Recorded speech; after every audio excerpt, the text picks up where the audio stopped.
Oh, that's right. Okay, now I remember too. I see. I remember the logo, but then I didn't remember. I'm gonna hit this sub on her.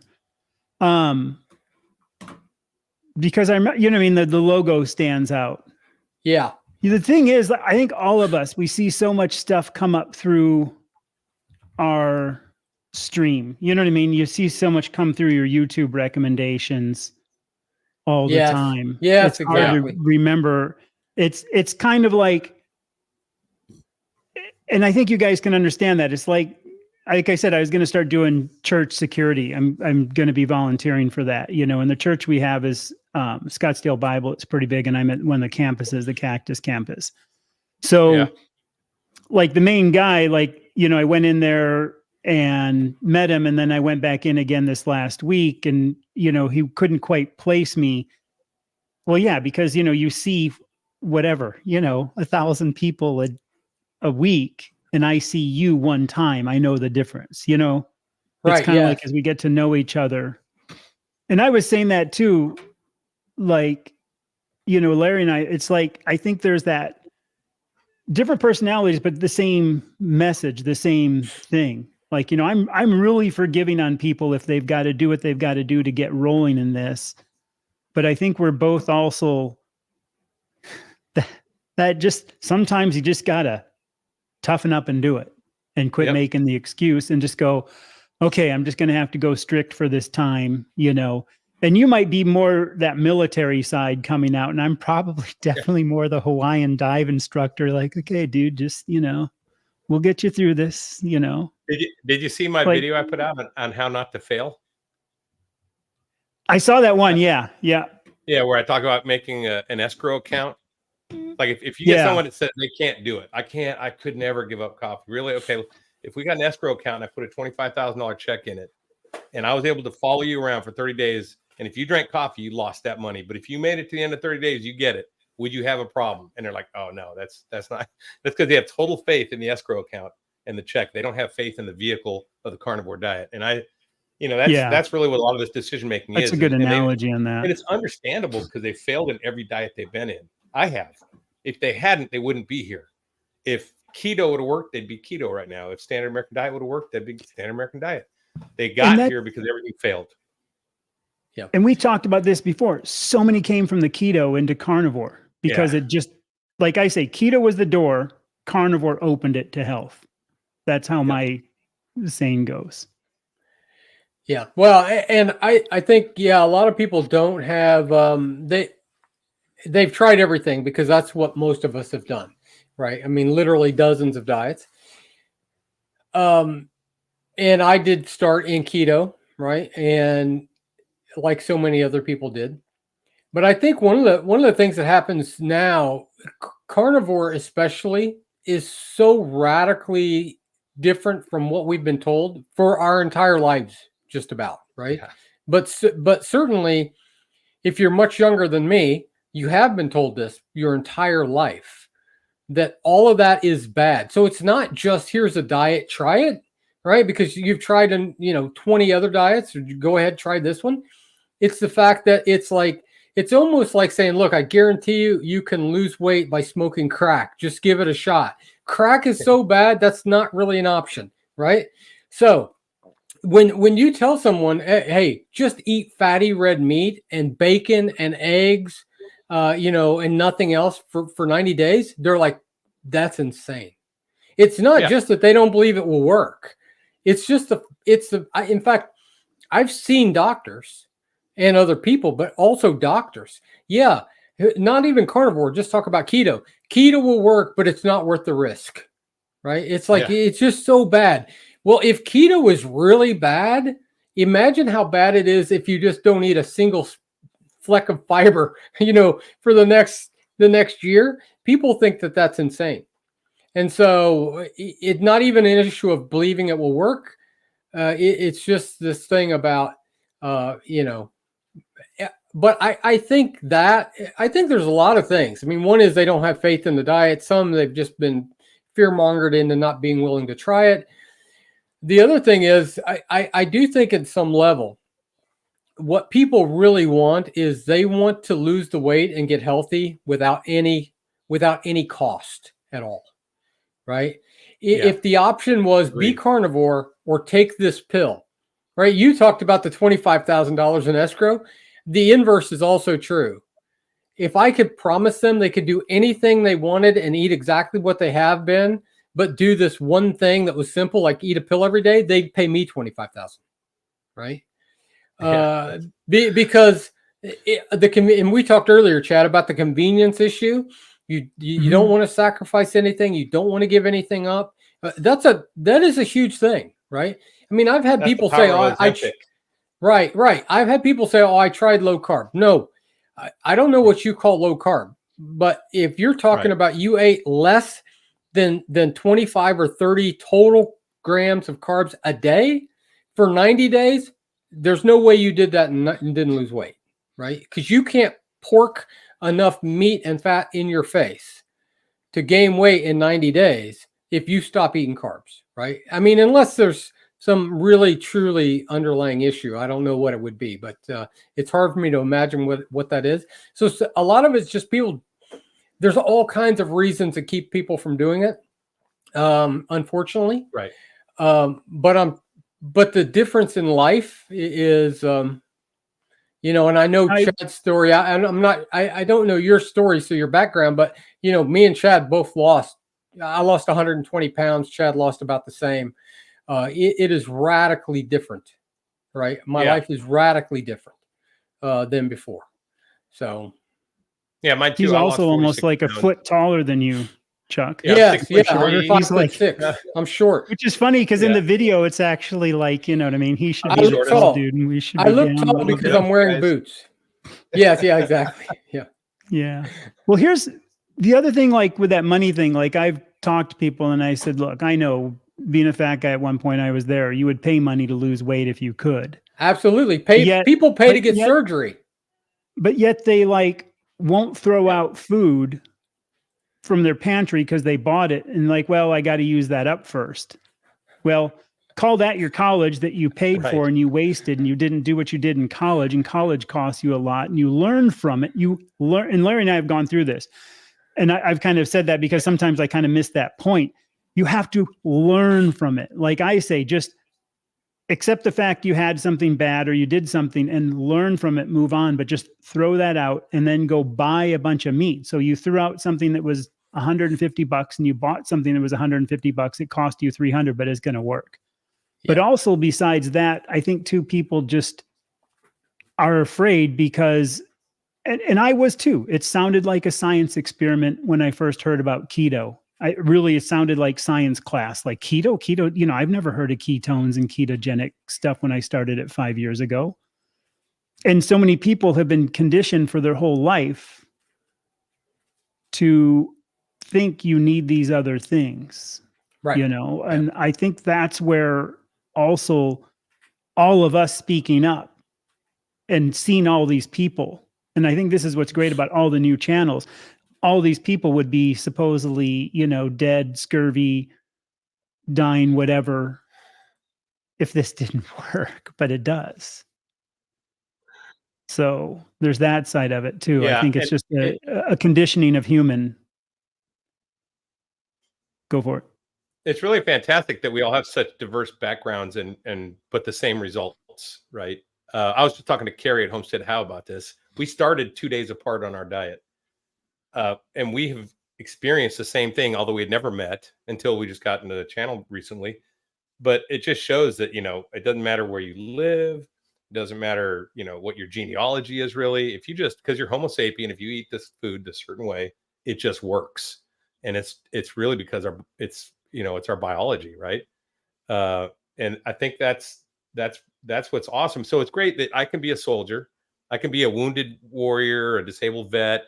And I can heal up quite a bit mentally, physically, you know, go from not even be able to run since 2017 to running sprints again, losing 46 pounds. Things are just miraculous to me because your body is a miracle engine and it just needs the right fuel. It's kind of like having a top fuel dragster and trying to run it on Crisco oil, right? It's just, it may get down the road, but it ain't going to go full speed. It ain't going to go what it's designed to do. But when you put top fuel in it, that thing will go 300 miles an hour in a quarter mile, right? So I think that's what we are. And I think that's what people realize after the first month. At least I did. And I think Chuck, you're muted. You got to mute. I'm trying so hard. There it goes.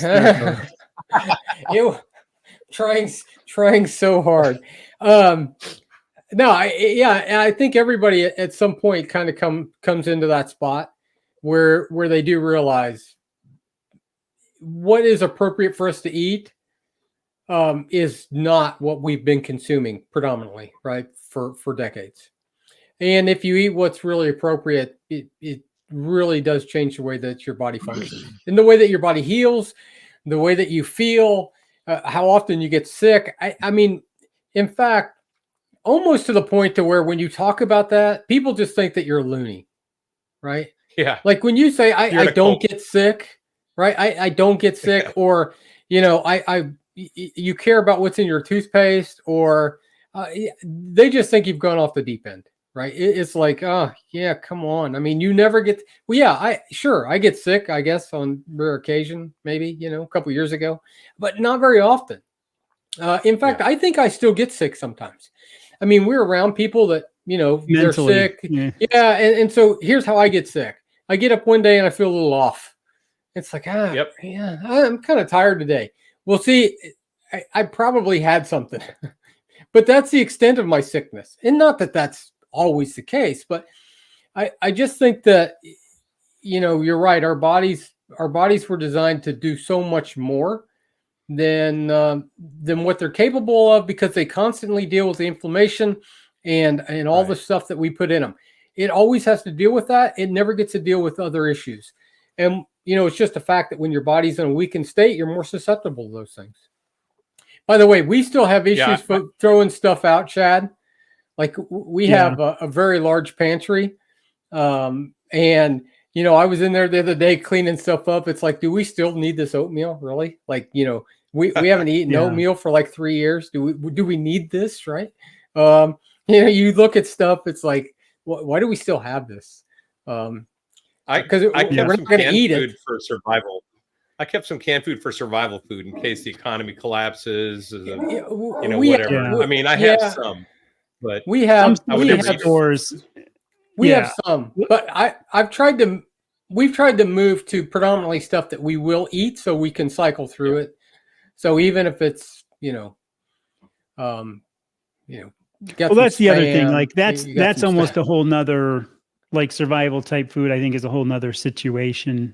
You know, like, I don't mind if it got bad. Yeah, pemmican. If I can make a bunch and then have it, and that kind of stuff. There was a really good thing I'm going to do, like I said, start getting a video. There was a book I found too about living on the prairie. I'm going to read some junk out of that kind of relates to that Lewis and Clark.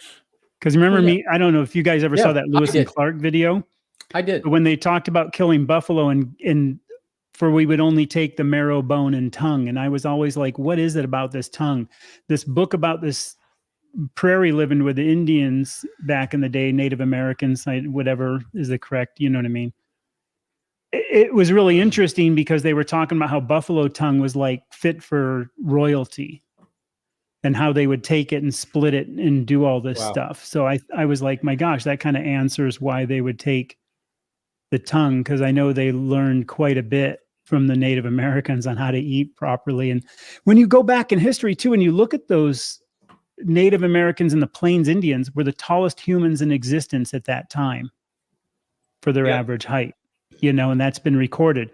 And they ate a lot of corn. No, they didn't. It's like they followed the buffalo. That is what they did. They followed the buffalo. So when you try to say they had these huge gardens, how can you follow a buffalo herd throughout seasons? And when you look at the plains and the weather conditions they had, yes, they did eat other stuff, but in small amounts when it was available, but not for the hunt, I would say it's not even just when it's available. I'd say they probably ate it when meat wasn't available. They probably kept it around. Yeah, that's what I meant. I guess that's what I meant, but I think the berries they probably did pick when they were hunting. Like I said, when we used to hunt in the islands, we would be out in the bush and we would either, like if we had water with us, but the one side that we would drop down to was filled with coconut trees. So we would just pick up coconuts to drink. And the one area had a bunch of sometimes pineapple after they leave some, and sometimes we'd eat it when we're going. But strawberry guavas are the common wild growing weedy fruit in the islands. And we would have a couple, just to kind of wet the mouth, if you will, and stuff like that, and get a little bit of energy, on a long day hunt. Because we would go out with nothing. We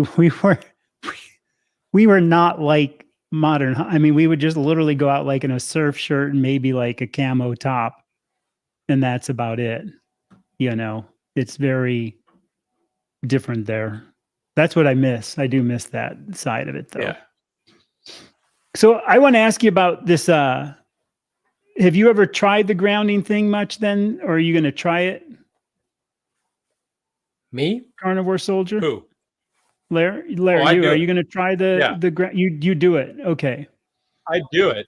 I haven't Since done this is week. about, I No, kind of, so we're talking- just keep on topic about things that have changed. And since that's something kind of, you wouldn't have done that if you didn't know carnivore, I don't think. You wouldn't have probably fallen into Right. that.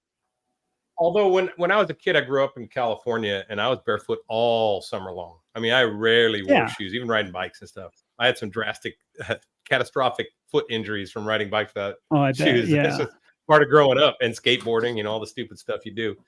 No helmet, no shoes. That's why we did stuff. But here I am, got 2 feet at work, and I walk my dog around the block and try to do a lap around the block barefoot. And it's also toughening my feet up, which is great because they used to be really tough. I mean, my feet, I could walk in the hottest sand, and it didn't bother me back then because I go to Santa Cruz and the sand would get really hot. And you see all the people from the valley would be like hopping, and I'd just see walking like, oh yeah, that's cool. You could tell who was used to it and who wasn't. And I want to get my feet conditioned. And here in Austin, it gets hot, in Austin, Texas. So I do try to go out. I like to do it in the morning, though. Early is what I really like, and catch the sunrise while I'm doing it too, because I think that's part of it, the sunrise therapy, and the walking the dog around the block. And he loves it. Oh, huge! Yeah, I watch that sunrise. No sunglasses, just being out there. But we were saying you don't get sick, so I haven't been sick since March 22nd. Like normally, I would get a summer cold or flu. I would get a fall one during the holidays. And then winter would come and I'd probably get one too. And March 22nd is when I started. I haven't been sick since then, except for this week. And I got a staph infection, but that was from actually an injury, which I know exactly where I got it. And so your body's still going to fight infections. You're still going to, things are going to happen in life, and you may get sick, but my body is reacting way better. I just started my antibiotics now, but a lot of these, things are already healing up. And I can tell my immune system is really kicking in high gear. I just ate a lot of butter, added some vitamin C to it, and vitamin D, and just rolling in, and your body just handles it better. So it does. You're not going to not get sick all the time. Some things will happen in life. Right. Yeah. It does. It doesn't make you immune to life completely. Right. But there is just an issue of, the body is in the best shape it can be. You're not sick all the time. Right. That's right. I think my analogy would be sure. you take a guy who's like an MMA fighter or a boxer. And, if you basically walked up to somebody and said, let me hit you 3 times, you could walk up to a boxer and hit him as hard as you want in the stomach. And he's just kind of going to go, okay, what?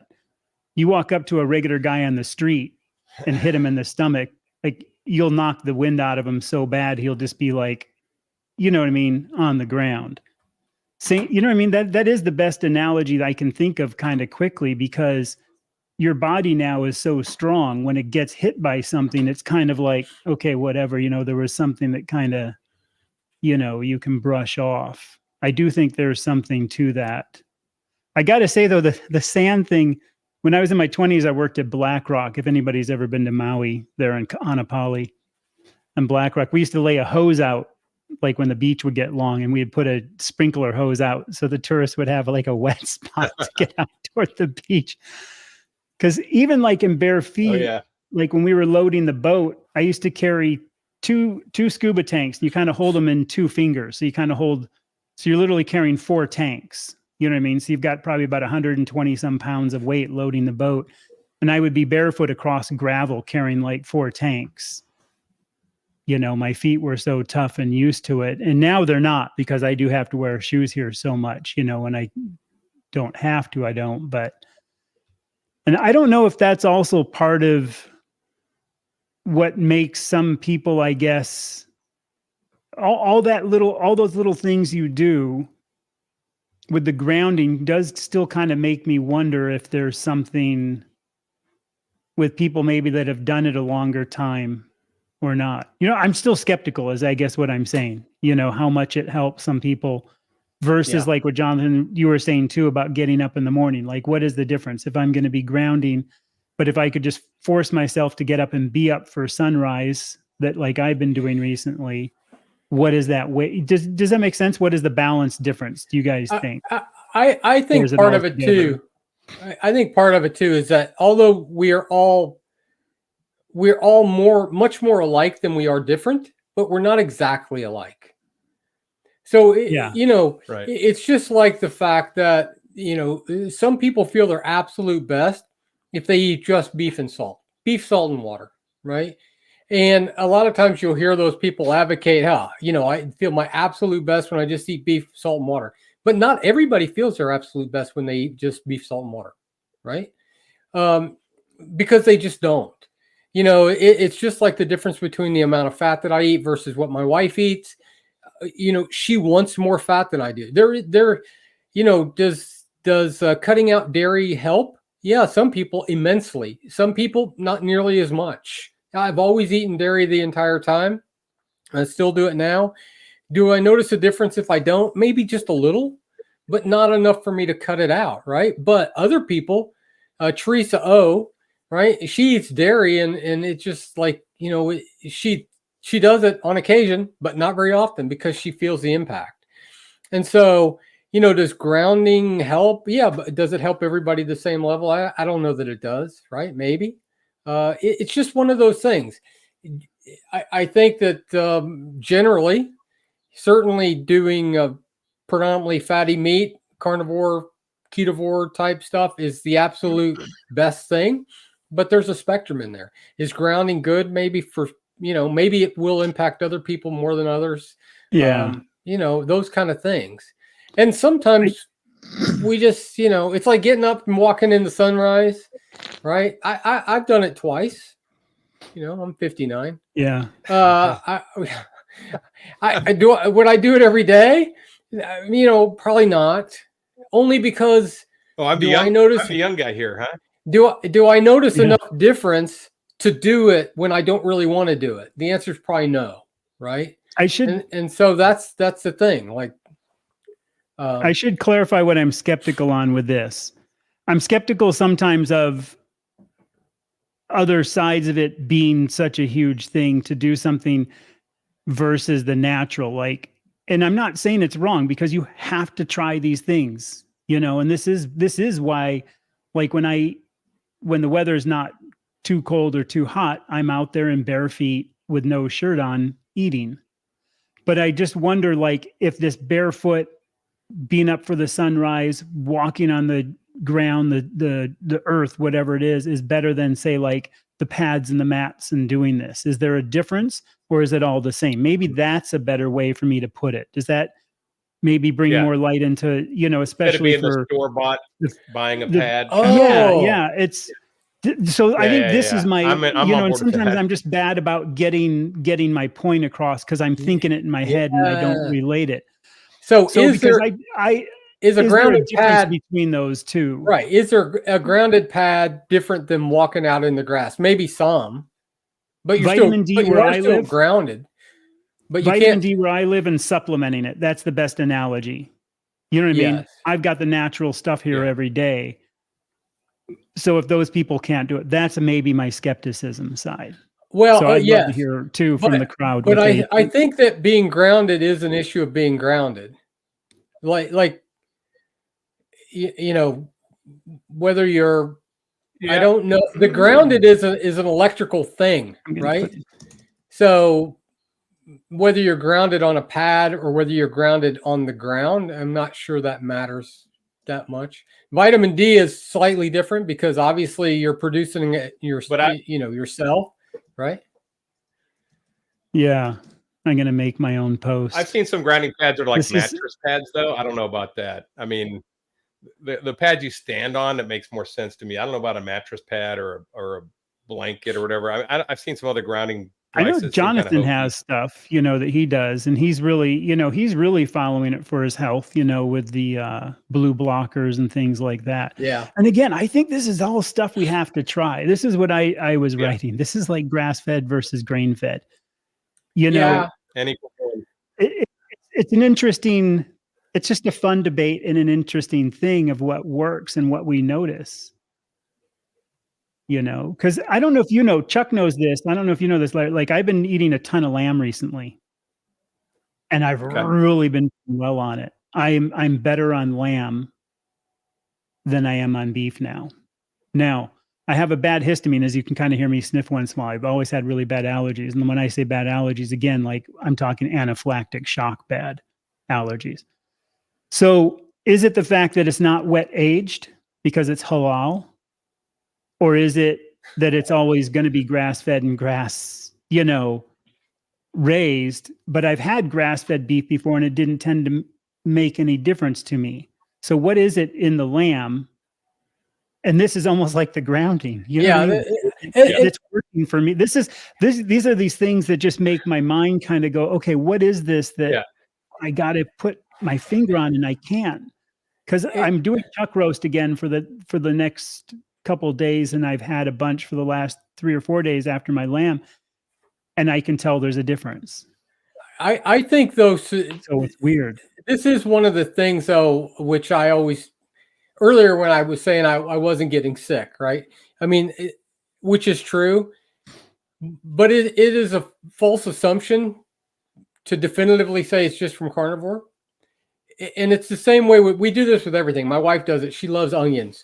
And it's like she'll eat, there's Joan right there. That's my lovely wife. Yeah. She'll say, oh, I'm glad, we'll be around some sick people. Well, I didn't get sick because I was eating a lot of onions and taking vitamin C. Maybe, right? But just because you happen to be taking, and then if you get sick and you hadn't been eating a bunch of onions and you say, I should have been eating more onions. Maybe not, right? So I think it's that way with everything, right? It could be that somebody's just, they're feeling a little under the weather. They eat some grass fed. It's like, I didn't really feel very good. Well, maybe they were sick. Who knows? I mean, we just draw those kind of conclusions sometimes without really, we make the association without really having kind of any real logical kind of thing about it, right? And you just go through life. When you're 3 or 4 years into it, you really do kind of do it enough to figure out, what's working and what's not working, right? And lamb may be like really good for you, Chad. My wife doesn't really care Jonathan just for said it very that with much. omega-3 and the histamines. I didn't know about the omega-3s, I guess. Yeah, more omega-3 and less histamine. Yeah, it's just probably me, you, not just the lamb. messed up. Yeah. Yeah. That's the N equals 1. That's the experiment, right? Probably like 15,000 dives of compressed air did something to the brain that I just don't know about. The difference between grass-fed versus non-grass-fed, we have both sometimes, but I don't notice a difference. I don't either. And is there a difference? Maybe. Yeah, I guess. The pocketbook. I'm sure is the there difference. is. Yeah. Exactly. That's but maybe for some people there really is a difference, right? Michaela Peterson. So she said, and maybe like myself, who has these severe rhinitis, sinusitis issues lifelong. It might be those little things. For Susan, like Costco and both Sam's Club have these little lamb chops, and they're like $6 a pound, and they're awesome. I like it better than the leg of lamb. The only downside is, like I've said before, the little T-bone part, your teeth are too wide, like your palate's too big this way for the bone, so you got to kind of pick out the meat. But then I've been making bone broth with it, and it's awesome. It's really awesome. The biggest difference with lamb, I've eaten, I don't know how many different kinds of meat, including raccoon, right? I've eaten a bunch of different kind of meat. lamb is the one meat that has the most distinctive flavor. It is lamb. It doesn't taste like chicken, right? Nothing tastes like lamb. Well, nothing that I've eaten. Maybe llama. I haven't tried that. But, goat does not taste like lamb. Deer don't taste like lamb. No. Bison, buffalo, black bear, nothing, right? Lamb has a distinct flavor. And if you've never eaten lamb before, sometimes that distinct flavor is, like my wife doesn't care for it very much. Goat is a step up on, if you're going to call it gamey, goat is a step up on that. But this is what I'm saying. So this is your goat killed in a guy's saying, backyard and stuck on a skewer over a pit. It's not. I'm saying though, like that. I've had the other goat where it's done that way, but it's like still that I'm saying. To me, that's what it's like. It's more like a different thing, and what I'm getting. That's what I'm saying. So there's that interpretation of like a New York is this way, or a rib, you know what I mean, or grass fed. Like some people like more, and that's what I noticed. But that's the interesting thing that everybody has their So goat, of what they like. The goat. Like I don't eat chicken anymore, but I never liked chicken breast. Can't stand chicken I never breast. really care for chicken, but we eat a lot. Stuff. The goat that we have had. Well, that says all we need right there. Actually is actually one of the mildest meats that I've eaten. Not a distinct flavor at all. The closest to beef on the grill in hamburgers of anything I've ever eaten.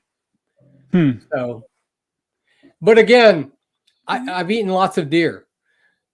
Some of it is processed in a way that it's super gamey, super strong, and not good at all. But half of that is processing, right?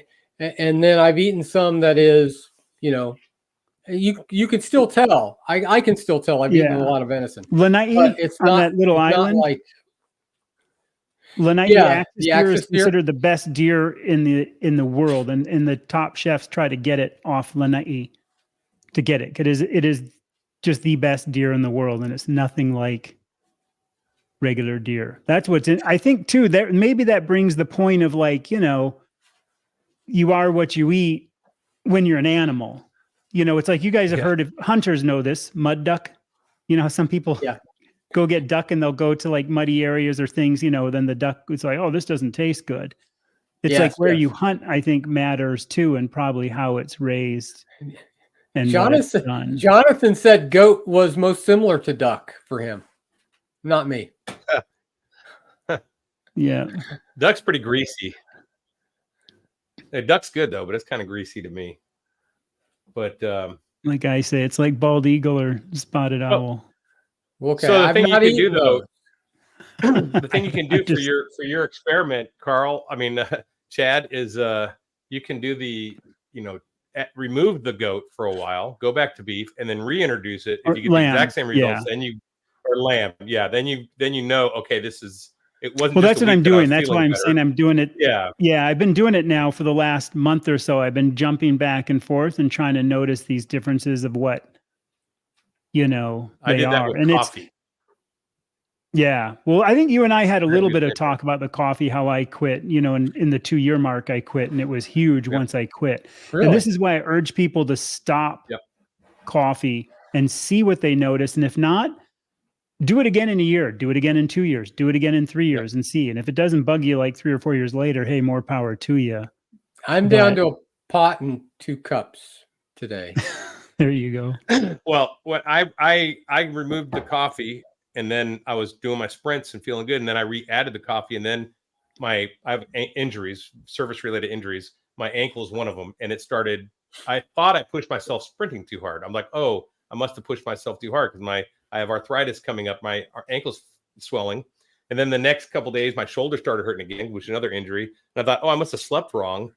And then I was interviewing Darlene on my channel. She's got an ADHD kid that got cured with, carnivore. And she goes, are you drinking coffee? When I told her that, and I'm like, yeah. She goes, cut it back out. And I did. Both those things went away. So I was like, okay, that's, for me, that's all I needed to know. Now I have reintroduced coffee once a week just to see if drinking a certain amount would cause it. And so far I could do it once or twice a week. So I could do a social, go out and have a cup of coffee with someone and not be a big issue. And there's no addiction. I don't yearn for it the next day or anything. So just because I'm single, I like going on dates, and coffee dates are pretty common, right? And it feels weird just getting a water. So that's where I'm at on coffee. But I never would have known if I had not cut it out. That's the point. Yeah. And that's what I'm going to hit, right, Chad? Yeah. So I've seen that question. It's you get in control. Let's hit this. Larry, you want to take that first? Grounding helps with static grounding helps with static electricity. I would say probably not.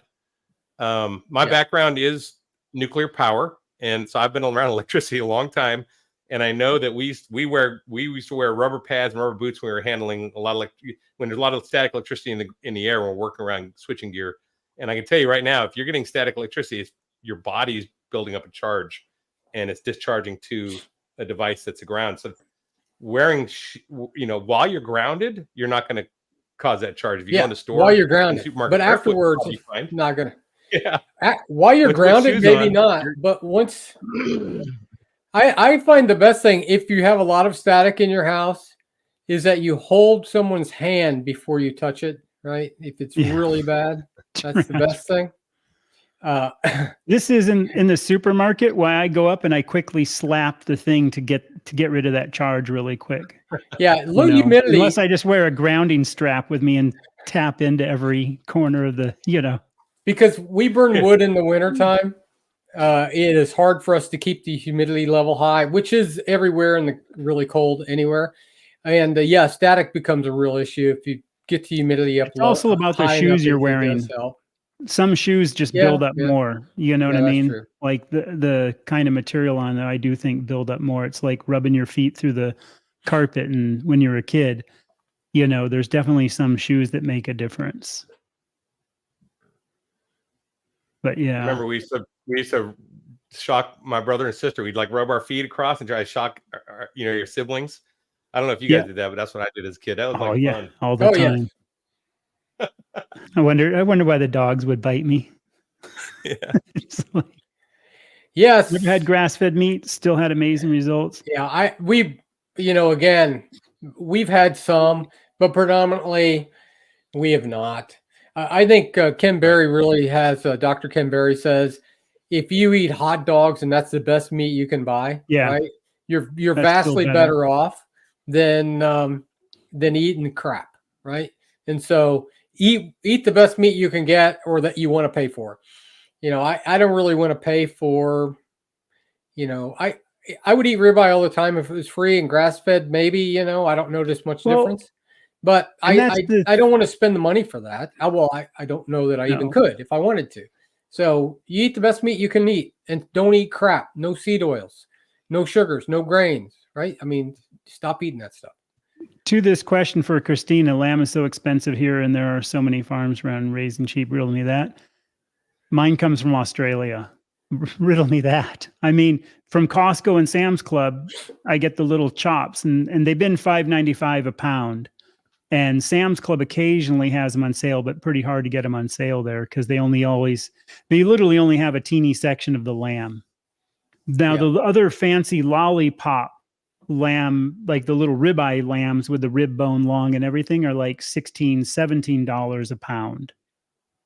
But yet I can buy the cheaper, and then the leg of lamb is about $3.95. So I think if you're looking at lamb, try to maybe look for something that is like an imported Australian. Yeah, part of the issue with chops. Part of the issue with lamb or goat, by the way, the reason why we didn't eat more goat was because of the cost, and we raised our own. But if I can sell a goat for $3.50 a pound live, and you start to do the math on what it costs to eat that goat, it's a lot, right? Yeah. And so I could buy a lot of Central Missouri. Oh, okay.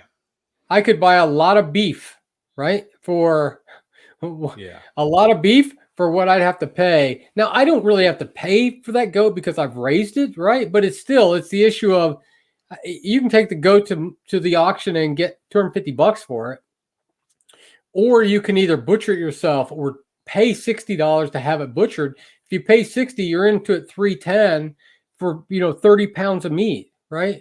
Yeah. Well, $10 a pound, it's like, okay, no, I'll just sell the stinking goat and go buy some beef, right? So, and lamb is, by the way, it's about the same. So, See, But the on reason this- why goat is expensive, the consumption of goat in this country actually outstrips its production. So that goat makes is sense. It's a imported. commodity. Right. Goat is imported into this country to meet demand. And it's just is what it is. On this, the boneless leg of lamb, never buy it again. If it's a taste or whatever, I don't like it nearly as much as the little chop. So I've Yes. tried it like 3 or 4 different ways, and I'm kind of not. And as far as this, is there any difference in taste, ground lamb and the chops? I don't know because I've never found Yes. ground lamb. I only have the chops. So We they're have. chuck.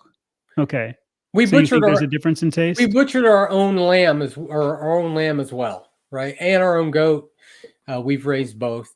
Yeah, the distinct flavor is still the distinct flavor. So, if you take deer, for example, and mix it half and half with hamburger and make tacos, which we don't really make tacos anymore, but we did, in almost no difference in flavor. If you mix a pound of ground beef with a pound of lamb, you still have lamb, right? So not as much, but it's still there. Like you make a meatloaf with lamb, it's lamb. It's never. It's just, it is a distinct flavor and it won't be different. Not That's significant. interesting. Even on the cat. You got a good cat. You got a smart cat.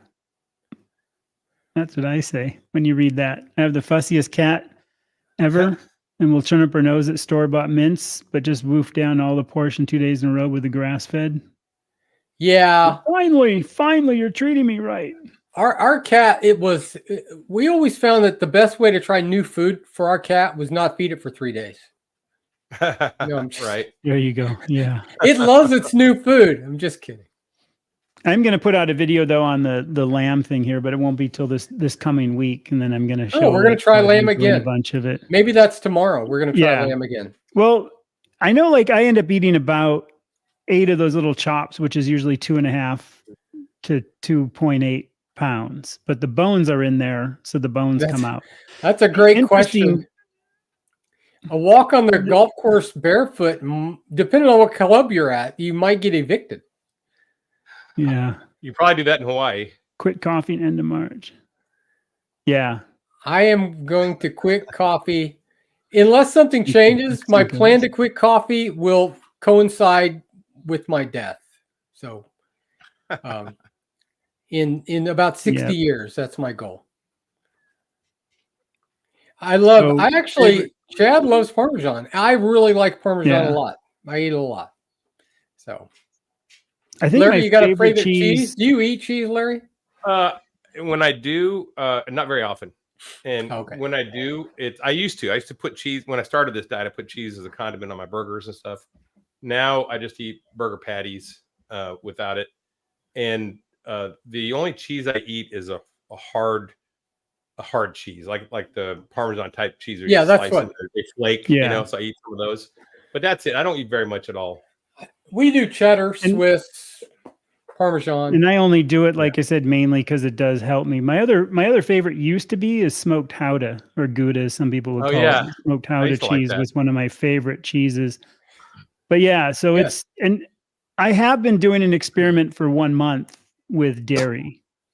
And because I kind of had been doing this lamb and back to the beef, I also wanted to throw in dairy and see what my dairy tolerance would be with lamb and beef. You know what I mean? Again, I'm just curious if goat cheese. I actually like goat cheese. Goat cheese is really good. Have you tried goat milk? No. Yes. Fresh. Goat milk tastes. It has a finish like goat cheese. It's kind of nice. It tastes like milk when you first put it in, and then when it goes down, you have a finish like you just ate some goat cheese, which I like. Now, interestingly though, have you had it fresh, Larry? Because no, I'd like to. Again, this is the thing. There is just this difference. Fresh goat milk in the fridge. If I took out whole milk, goat milk, virtually nobody can tell the difference. Really? But again, now it's fresh milk. Milked 30 minutes ago, put directly in the fridge, and also milk does taste different from different breeds of goat. So right.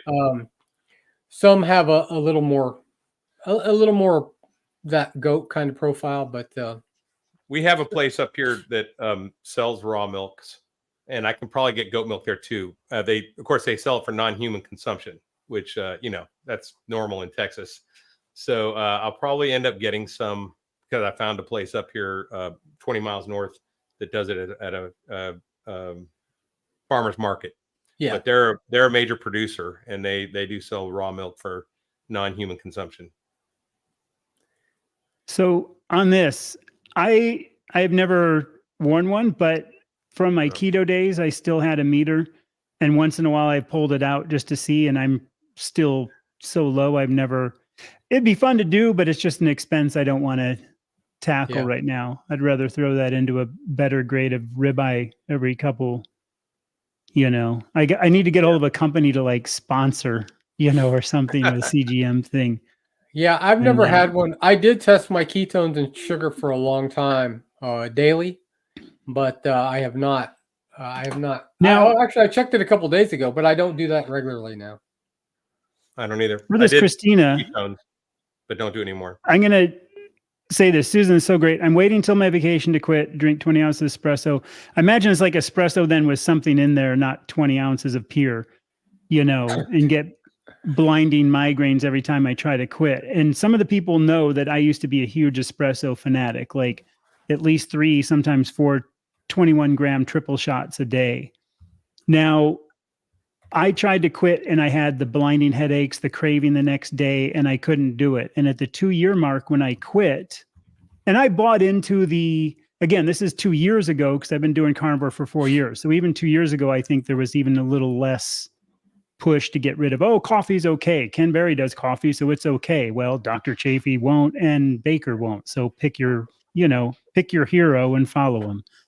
But when I tried to quit, those headaches, everything else were there. At the 2-year mark, I quit and there was nothing. It was the most bizarre thing being a coffee person for life, that I had no headache, no withdrawals, and it never, ever came. Now, did I heal enough that I was strong enough that I could just quit it because I didn't wean myself off it or anything else? So that was my result, that I had those. And I know Larry's quit. Yeah, I quit twice, but this is interesting because the first time I quit, I didn't have headaches. The second time I quit, I had a migraine for like 2 days. So, I don't know. I mean, and I'd been carnivore longer, right? So I have no idea. It's just my body. It's an N=1 thing. And it depends what your blood chemistry and everything, whatever is going on in your biochemical engine there is going to determine how you get through it. But I would just suggest, if you are going to do it on a weekend. We have nothing planned. Prepare for a 3-day headache just in case, and go for it. And Chuck won't be able to say what he does yet with quitting, but one day. Just cut down, moderation. As he holds his I have decided that the proper approach to coffee is this. If I ever drink it to excess, which would be 2 cups at once, then I will have to quit. I think it's one of those things, if it affects you or not, it's interesting when you quit. If it doesn't, if you get positive results, because what were your positive results, Larry, coming off that when you quit? I think that my energy level stabilized more, like it was more stable throughout the day, where I didn't need to pick me up in the morning, and I didn't need one again in the afternoon, because I used to drink a couple cups a day. I would drink 1 in the morning, 1 later in the afternoon, or sometimes 2 in the morning, depending on, if I got up really early.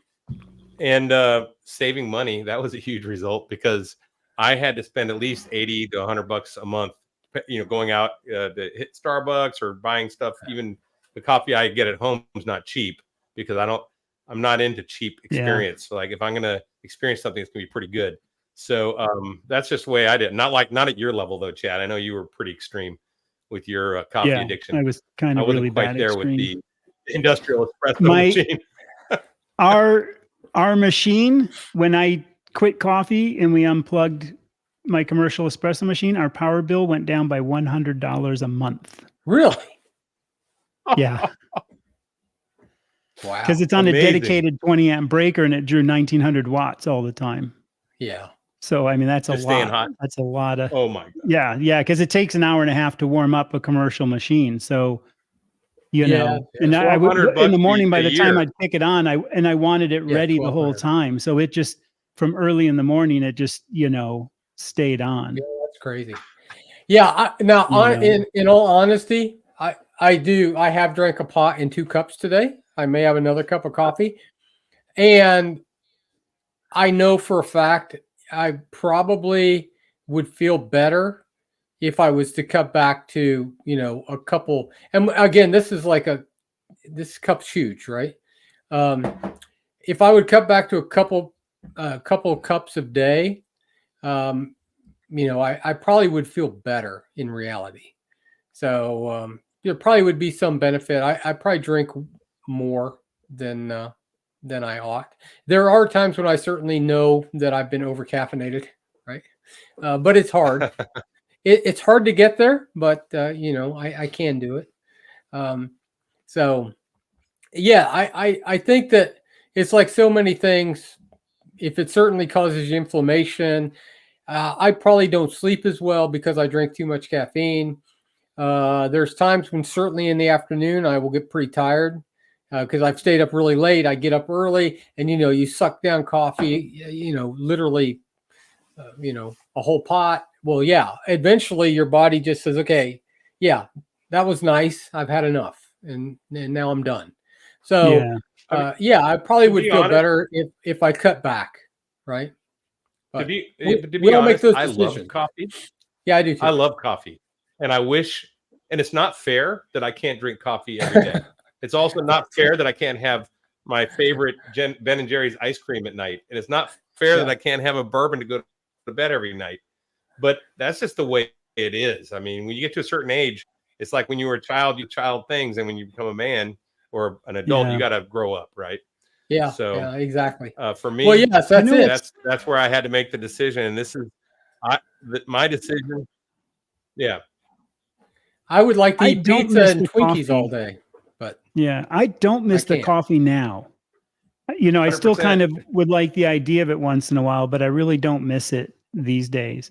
The one thing I'm doing with the bone broth I'm making is I'm putting cream in it and then using one of those little teeny whiskey, they're not very big. It's like the little end of the whisker thing that you would put into coffee to kind of stir it up that runs on a battery, those little stick whisker. Whisker, frother, whatever they're called, like a little espresso frother. For some reason, milk with those. I think whisker is not the correct term, but I thought you said whiskey. I don't know. You were like saying, I just a little whiskey and now I don't miss coffee. But I put that in. So I put in some cream, no coffee, and it's actually really good. It's like this hot, frothy, creamy kind of thing. What's interesting is the amount of lamb that I eat for about 5 days. I can make about 5 days worth of bone broth. So the amount of the lamb I'm eating, the bones that are left over, make almost that same day's worth of the bone broth, which I find interesting. And it's really good if I am kind of toward the evening thinking, well, I didn't eat enough, I want to eat some more. I can just pull out one of those and nuke it so it's hot and very satisfying. I'm actually really liking the bone broth. I never thought I would. Yeah, I know. I'm not a big bone fan. broth's a good. I put salt in mine, smoked salt. I get Redmond smoked salt and put it in there when I do bone broth. That's what my transition drink was. And I put butter in there, and it gives a little bit of bite, a little smoky flavor. That's probably like the cream or the butter in there. See, like I add a lot of smoked salt as I make it. Like, so when I first make it, I throw in a bunch of smoked salt as it's in the Instant Pot doing it. So I do have that really kind of, smoky, salty, whatever. And then with the cream. And if I just try to stir the cream in, the fat, because I keep the fat in my bone broth, I don't skim it off. Good. But when you use that little, and I won't call it a whisker, I don't know, the little frother, the whisker. I think it like microlyzes the fat enough, if that's the correct term. I don't know what I'm looking for, but it breaks the fat into enough. Yes, it emulsifies. That is it. Emulsifies it. And then also like for an emulsification thing, I don't know what you would call it, but like the cream really helps kind of hold it all together too and suspends it. You know what I mean? So it's just this nice. So by the time I'm done drinking, there's no separation of those kind of things. You atomized your fat with a whisker. Hey, by the way, Jonathan, the fat content is about the same, but because the fat is different, is why goat's milk does not produce heavy cream the way cow's milk does. But 3 to 5% is about the same the same percentage of fat depending on the goat breed that you get with cow's milk. By the way, we are at an hour and a half, Chad, and I am getting. You got to get running. I'm getting text messages probably from. Oh, my wife says we're going to sous vide lamb. Oh, that'd be nice. My daughter said she called me. I didn't answer, and then she called my wife, and she said that in the chat. So she was thinking she was going to call me, and I was going to answer while we were on live stream. There you go. I know that the other thing I've been doing with the lamb is my dry brining that I talk about so much. You know, where I'll salt it, put it on a rack, and stick it in the fridge, and it definitely helps. Texture, flavor, everything else. And I was doing the legs for 2 days. So like I tried the legs roasted, and I tried, you know, just straight grilling, and I tried the sous vide. And the sous vide method is best. Sous vide and then finish on a grill because it's so rough. And what I've been doing with the legs is unnetting them, because like the boneless ones come netted, and I just kind of open it and make sure it's flat so I get lost of surface area. But again, I'm not a huge fan of that one right now. Go down to this last one here. All right, guys, I got to drop off. My dog. Yep. Duke here wants to go eat. It's 5 o'clock. It's dinner time. Well, for my we'll just sign dog, off because I think we're pretty much, you know. Yeah, I got to get out of here. Jumping in. So yeah, thanks for coming, guys. Chad, let me know next week, either in 2 weeks or maybe next Monday. You just let me know. I'm good either way. Yeah, I'll let you know. I'll talk to Dave and we'll figure out what's going on. Yeah. Very nice to meet you, Larry. Yeah, it's fun to have you on. I'll see you again soon. You too, man. It's great talking. All right. Alrighty. Thank you, guys. Take care. Have a good day. Guys.